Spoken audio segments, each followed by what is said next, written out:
Good afternoon. When I began attending high school at Baltimore City College, which has a 7:30 a.m. start time, I began to get sick nonstop. My school absences due to illness rose drastically, and I had 19 absences my freshman year.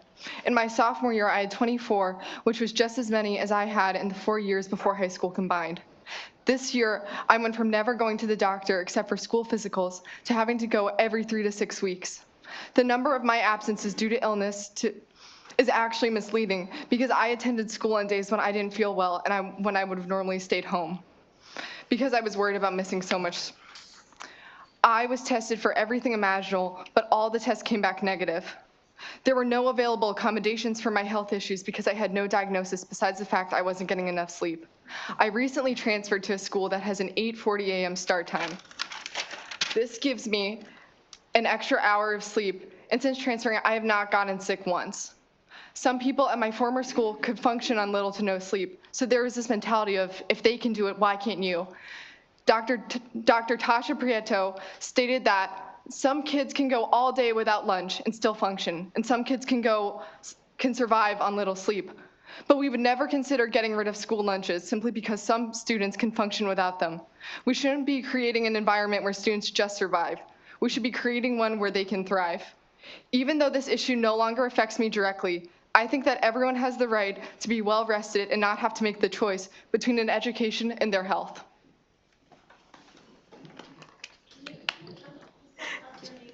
Oh, I'm Daisy Tabachnik. Good afternoon, Chair Atterbury, Vice Chair Wilkins, and members of the Ways and Means Committee. I'm Lisa Van Buskirk of Start School Later Anne Arundel County, and also I lead the Start School Later Maryland chapter. Thank you for the opportunity to provide testimony in support of HB 1015.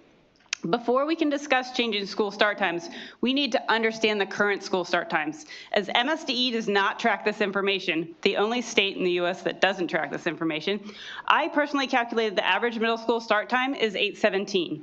The average high school start time is 7:57, and the average start time for charter middle and high schools is 8:21. My written testimony contains tables with all of this information.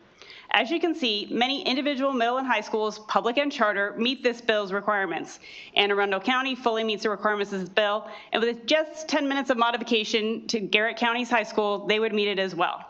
Relying on local control and local advocacy efforts has resulted in limited success in Maryland, despite 3 decades of advocacy. When school systems are unable to act, the state of Maryland has an obligation to help them.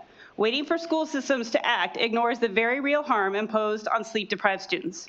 What helped both Anne Arundel County and Howard County was the use of outside transportation experts to assist the school system in thinking through their transportation policies and operation. Transportation is not the biggest obstacle to new school hours. Fear of change is the biggest obstacle.